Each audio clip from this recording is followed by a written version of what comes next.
What is up, everybody? Welcome to DFS by the Numbers. This is my full card breakdown and prediction video for UFC Denver. We got Namajunas going against Tracy Cortez, and what is a very interesting card, kind of a weird card, and a borderline cursed card in UFC Denver here. As of now, we have 11 fights, but that might drop. And it's a card where I feel like I've researched like 15 or 16 fights for this card. We've had so many fighters drop out. We've had so many short notice replacements. I feel like 75% of this card is like a short notice replacement stepping in. Like I feel like maybe only a handful of these fights were the original scheduled matchups. So this is a card that has definitely changed, and there are rumors. I'm not going to confirm anything, but there's rumors we might even lose some more fights throughout the week. So yeah, it's just one big mess. And on top of that, we're in elevation, which I don't like for a lot of these short notice fighters. So it's going to be an interesting one to break down, and can't wait to break down these 11 fights. Before we get into it, if you guys could, please do me a favor, like the video, subscribe to the channel if you have not already. It's always much appreciated. This video is brought to you by PrizePicks. If you guys want to sign up on PrizePicks, use promo code DFSBTN. You'll get a 100% deposit match up to $100, and be on the lookout for my PrizePicks video, which will be out later in the week. And I want to give a big shout out to the winner of the Significant Strike contest for UFC 303. Finally, somebody did it. Somebody got it on the dot. Shout out to Mark Frost. His guess was 45 significant strikes between Alex Pereira and Yuri Prochazka, and the correct answer was 45 significant strikes. And not only did he win the 25, it doubled because he got it on the dot there. So sent Mark over his 50. Shout out to you, Mark. A name that I do recognize, so shout out to him for getting it right on the dot, nailing it. There's like an 8-way tie for people like 1 or 2 away. So lots of good guesses, but Mark was able to get it done. Shout out to him. All right, so yeah, interesting card. Gonna have I think a decent amount of action. There are some spots sticking out, but like I said, this is a kind of a weird one from a betting perspective, just a perspective overall. So let's get into it, and we're going to start with the first fight of the card. And this bout order might change. It's already changed 70 million times, so it might change a couple more. But as of now, we have Montel Jackson going against Blackshare. We got Montel Jackson, 32 years old, 5'10", with a 75.5-inch reach, 13-2. and 4-1 in his last 5 fights. Blackshare, 29 years old, 5'10", with a 72-inch reach, 14-6-1, and 2-2-1 in his last 5 fights. So you're going to hear this a lot, like on every single fight here. Blackshare stepping in on short notice. I'm not sure if I like that or not. Montel Jackson I forget who he was supposed to fight, but I think that fight was supposed to be like 2 or 3 weeks ago. So I guess this fight got put on here in Denver. But yeah, Blackshare is stepping in here on pretty short notice. It looked like he was doing some work in Thailand, but yeah, this is a very close fight to kick off the card. We got Montel Jackson sitting as a -150 favorite. He opened up -170, and then Blackshare opened up around +145. He's currently +130. And I'm very impressed with Blackshare. I like Blackshare a lot. I think his striking is a lot better than I remembered it being. I think he's a decent striker, but it's the wrestling, the relentless wrestling, the grappling. He's a BJJ black belt. I like the control when he gets the fights down to the mat. The one thing that I don't love, and the one thing that really worries me, especially in Denver, in elevation, on short notice, is the gas tank of Blackshare, because there's been a couple instances where his cardio in the third round's not looked great. Mario Batista, I think he fought like back-to-back weeks in that fight, and he had back-to-back weight cuts, which was crazy, but still, he gassed out a little bit, and that Batista fight didn't have much left in the third, and cleanly lost the third round against Batista. Not the end of the world, but also that Youssef Zalal fight, another fight where he took the fight on short notice and just got 10-8'd by Youssef Zalal in that third round. So it's like, man, if Blackshare was on a full camp in this fight, I would have bet him already, but that's kind of like the one thing holding me back on Blackshare, because I do think he's going to be able to get takedowns. I do think he's going to be able to get some control here against the cage on the ground as well. But yeah, that third round is going to be a little bit iffy on the Blackshare side, I think, because whenever he is taking these short notice fights, he's looking really good early, but he is absolutely slowing down late. So you got to favor Montel Jackson the later this fight goes, and I do think it goes late. I do think it goes to decision, and I'm kind of leaning Blackshare to edge it out, maybe 29-28, winning those first 2 rounds, and then holding on in the third, because I do think the third could get very, very, very sketchy. So give me Blackshare, but I would like to see him on a full camp if I was to get invested in this fight. But Blackshare by decision to kick off the card, I think, is a very intriguing underdog. Next, we got Josh Fremd going against Petroski. We got Josh Fremd, 30 years old, 6'4", with a 76-inch reach, 11-5 and 2-3 in his last 5 fights. Anya Petroski, 33 years old, 6 foot, with a 73-inch reach, 10-3, 3-2 in his last 5 fights. Very close fight. We have like 4 almost pick'em fights on this card. This is the first one. Josh Fremd opened up plus 125. He's now minus 110. Petroski opened up minus 145. He's now minus 110. And yeah, I think there's definitely a case to be made for both sides here. Anya Petroski, I do think he is a really good fighter. I think he can wrestle. I think he's a very good grappler. He trains with the Renzo Gracie Philly guys as well, which I do like that. The striking, it's whatever. He has power, but he's primarily looking to get the fight down to the mat, especially in this fight. You got to think Josh Fremd. He's okay everywhere. I think he's an okay wrestler. I think he's an okay grappler. And I just think he's okay everywhere. He has some decent power as well. Thus far in the UFC, he's kind of been up and down. He's had some good performances, like the performance against SD Dumas when he went out there and finished him. Even the short notice loss against Anthony Hernandez, I thought he had a really good second round in that matchup. He did get submitted by Tracy in the second round, which I didn't like to see. But yeah, and then of course the Jamie Pickett fight, which was completely horrible as well. But outside the UFC, Joshua Fremd has went out there and flashed a ton of power. He's went out there and put guys out cold, and power is something that I think Petroski is going to really struggle with going forward. This is a guy that I'm starting to really worry about the chin, the durability of Anya Petroski. This is a guy that has been knocked out in all 3 of his losses, and then even in the tough house, we saw him get gas out and get submitted against Brian Battle. So anytime this guy's losing, he is getting finished, he is getting tired in a lot of his fights, so I don't like that. But yeah, Petroski has a path in terms of getting Fremd down to the mat and subbing him early. I think there will be opportunities for him to do so, but if he's not able to sub Fremd early, I think, as the more the fight goes on, the more it's going to favor Joshua Fremd in this matchup, and I think I do trust him a little bit more.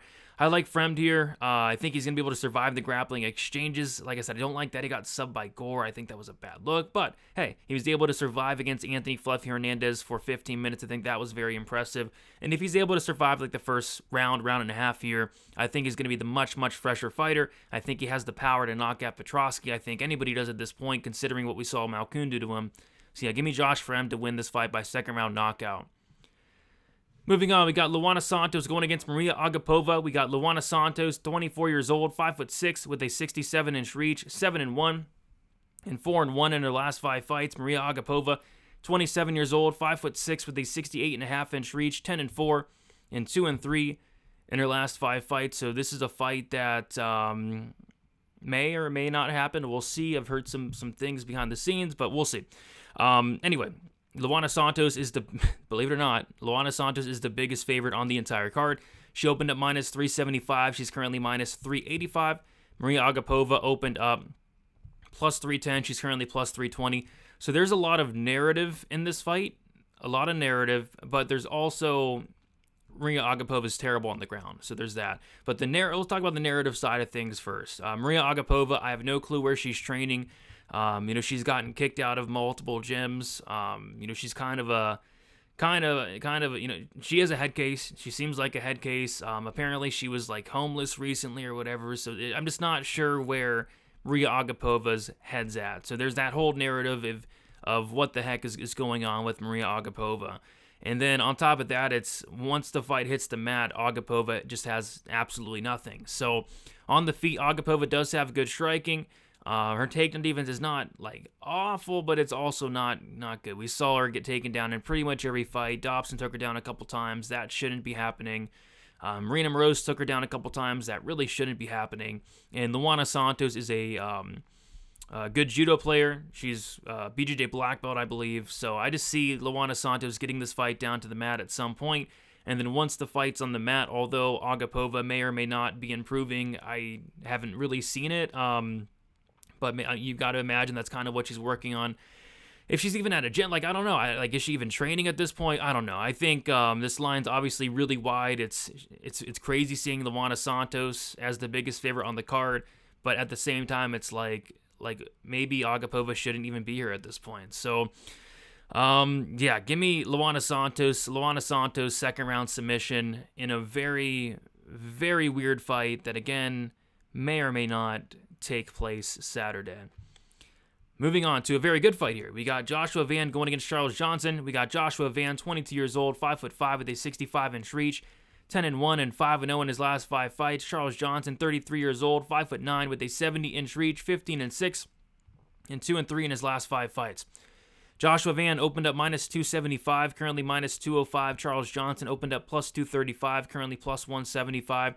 I think this is one of those fights where it's going to be a close but clear decision in favor of Joshua Van here. I think the line could be a little bit wide here. Joshua Van's a guy that, first of all, he's 22 years old. I think he has a ton of upside in the division. He's going to be, 11 years younger in this matchup. But Joshua Van is a slow starter. He's a very slow starter. He has not won a first round yet thus far in the UFC. But on the flip side with Charles Johnson, you can say the same exact thing outside of the Jimmy Flick fight where Charles Johnson finished him. So we got 2 slow starters here going at it. But yeah, it's one of those fights where, on the feet, I feel like one guy has urgency and one guy just doesn't. The guy that has urgency is absolutely Joshua Van. Charles Johnson is a guy that really struggles to put a stamp on a lot of these fights. Most Charles Johnson fights, win or lose, they're going to be very close. They're going to be very competitive.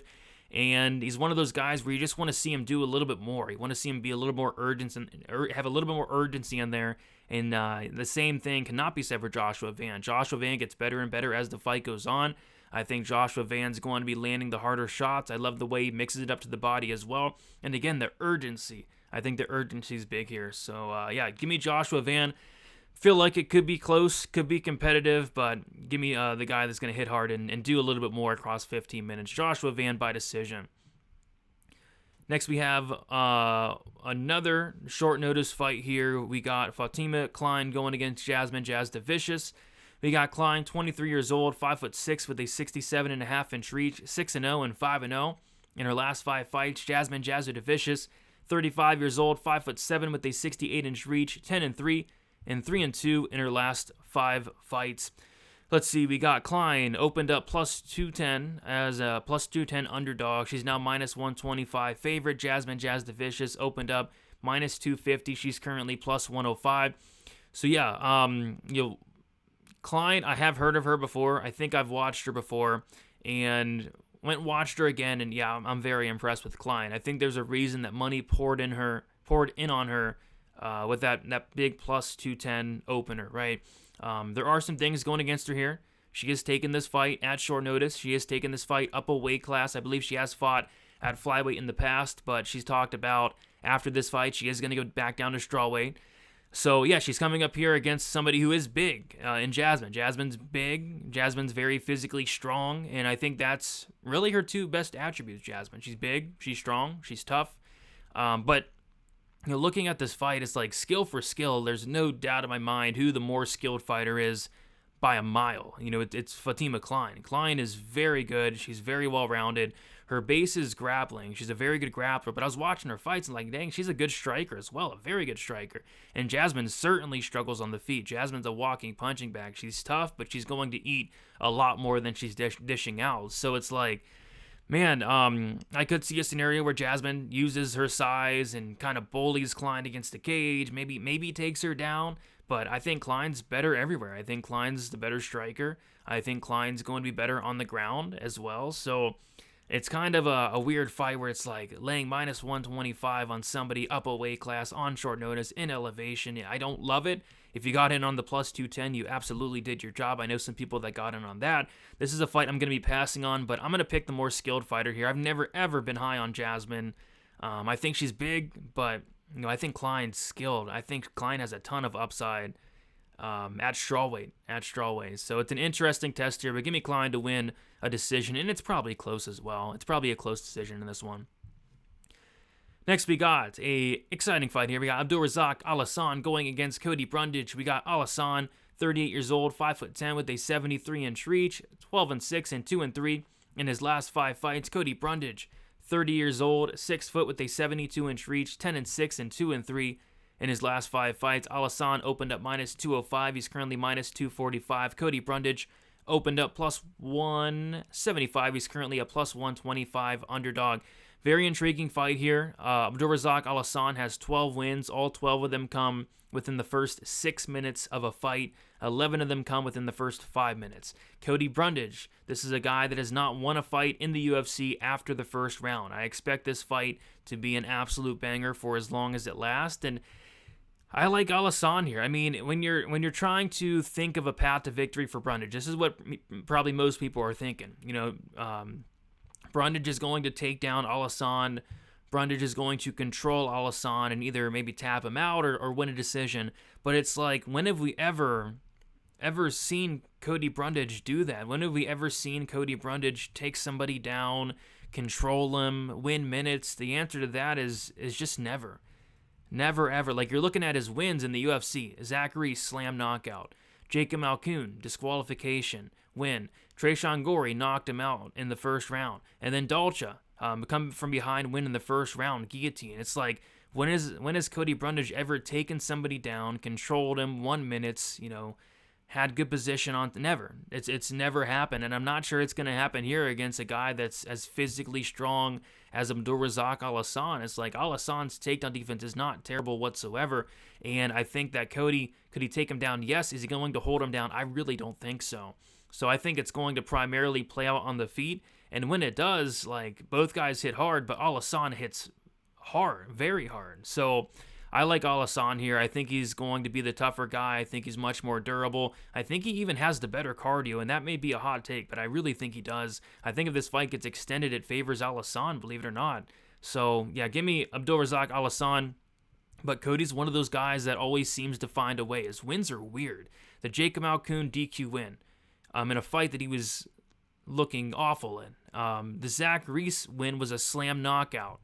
I didn't expect him to knock out Tresean Gorey, and then of course, like I said, that Dalcha come from behind win. Like, all of his wins are kind of weird, but he finds ways to get it done. I just gotta go Abdul here. I'm gonna take Abdulrazak Alhassan to win this fight. I'm gonna take him to win this fight by first round knockout. I think the power is gonna be too much.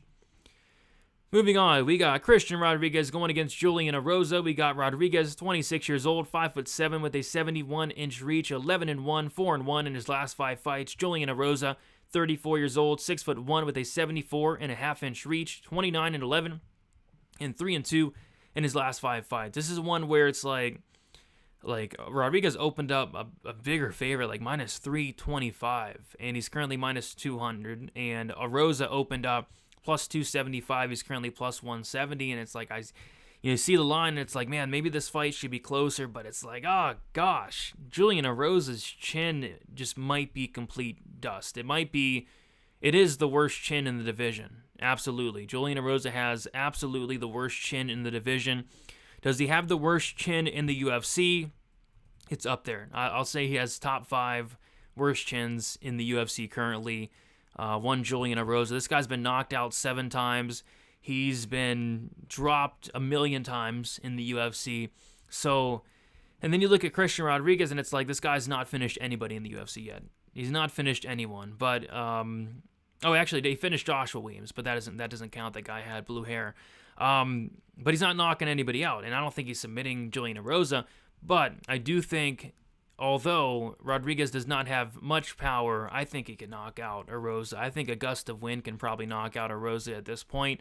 I think over the course of 15 minutes, Rodriguez is going to land something big here, and I think it's just going to put Julian Arosa out. Maybe it could even be like a club and sub as well. Maybe it could be a club and sub. Maybe he could give Arosa his first submission loss. But 7 knockout losses for Arosa, and it's not like he's getting any younger. He's 34 years old. He's taken a ton of damage. This is going to be his 41st fight.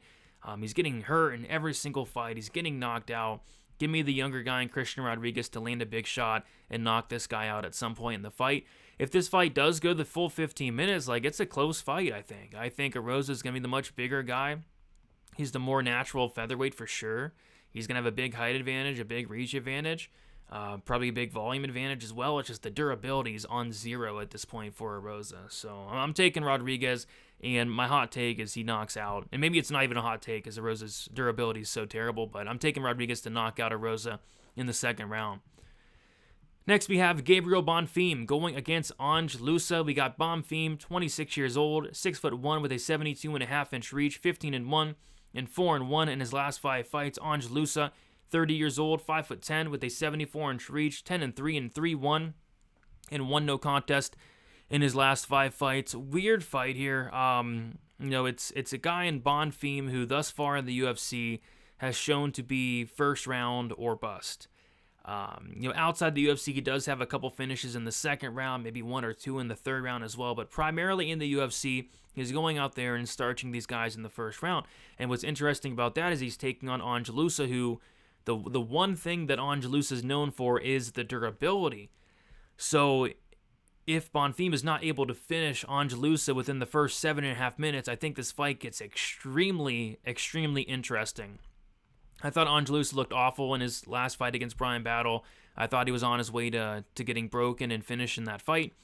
I don't know what to do here. It's like I think Bonfim is going to have many opportunities to find that finish. I think he hits like a truck. And I'm big on Bonfim. I think people are really low on him right now after the Dalby fight. But this guy's exciting. This guy has a ton of power on the feet. But what I like most about Bonfim is the opportunistic submission game. I kid you not. There's like 10 different fights where it's playing out the same way. On the feet, he's landing a big shot, multiple big shots. His opponent shoots in on a takedown, and he snatches up the neck. Like, this guy has a crazy squeeze. This guy has a crazy submission game. And like I said, he has the power to go with it as well. So I could see that happening here. I could see him landing a big shot on Angelusa. Angelusa shooting in for a takedown, and as soon as he does that, the fight's going to be over. So I do lean towards Bonfim finishing this fight within the first 7.5 minutes, but if it doesn't finish within these first 7.5 minutes in elevation, it's going to get very sketchy very quickly. So, this price tag is too wide on Bonfim, but I'm not a really big believer in Angelusa, especially in this matchup.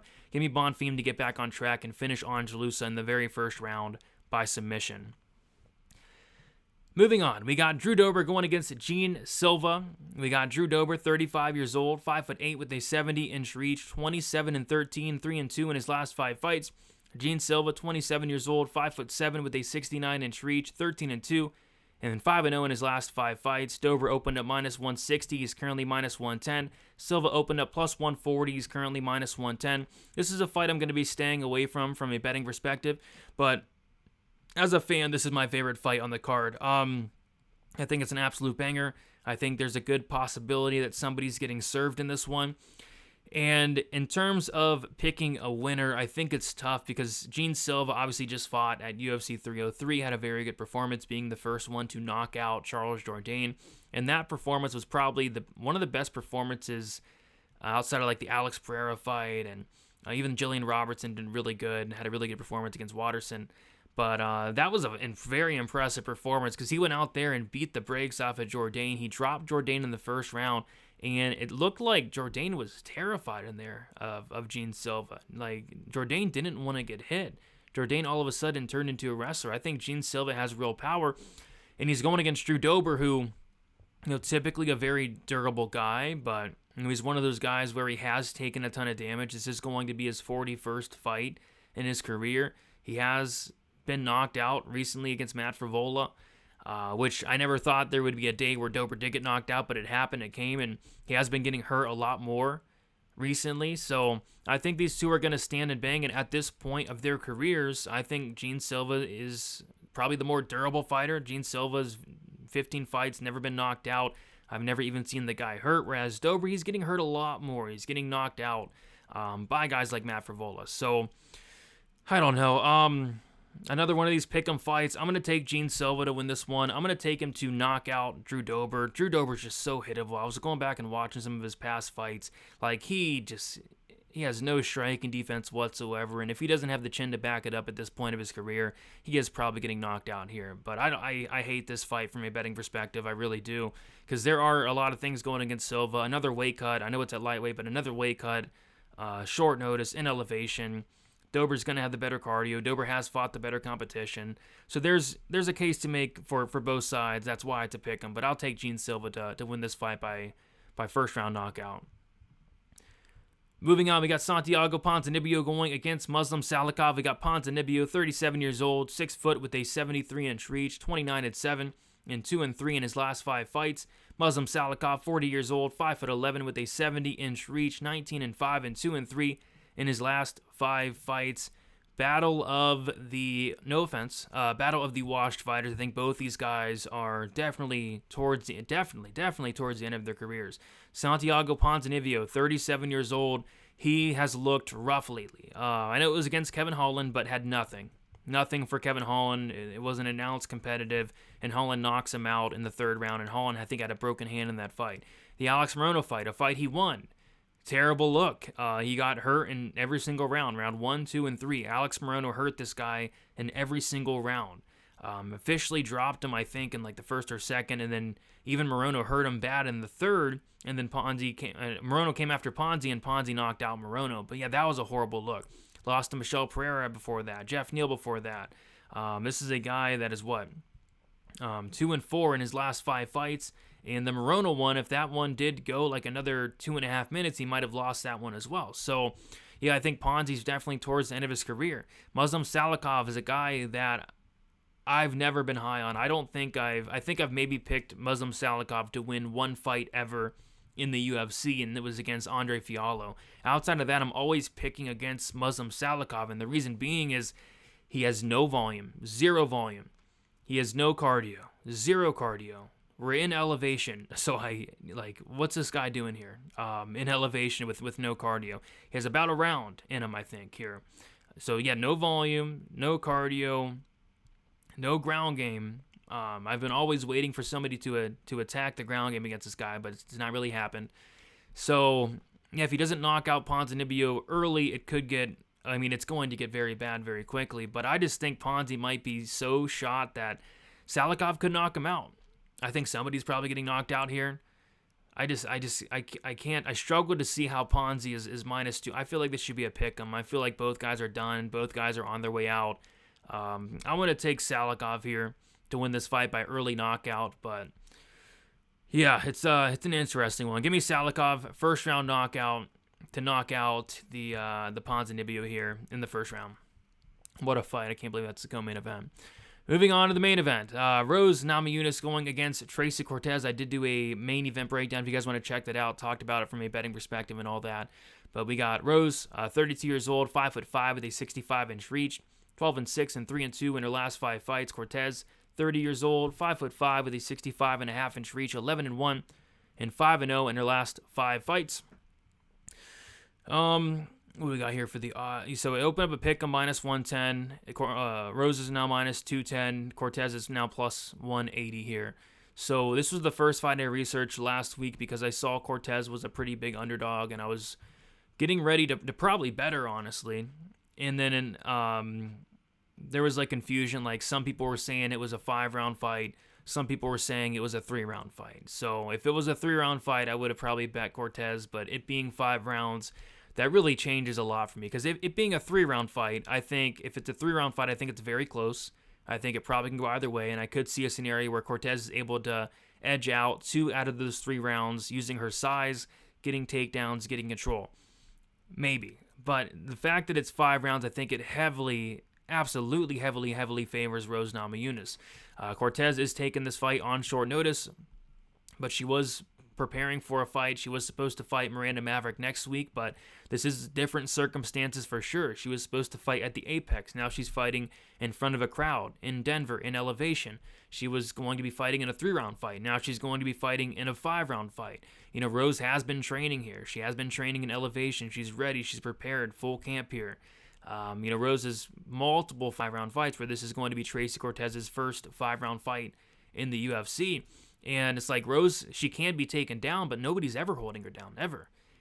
So for Cortez, I just think Cortez has a lot going against her. I think for Cortez to win this fight, she's going to have to obviously win 3 out of the 5 rounds, but she's going to have to take down and control Rose Namajunas. She's going to have to win this fight like a control-based decision across 25. I just don't see it. 3-round fight, maybe. 5-round fight, I don't see it. So I'm going Rose here. I'm going Rose probably by decision, but I wouldn't rule out like a late finish in this one.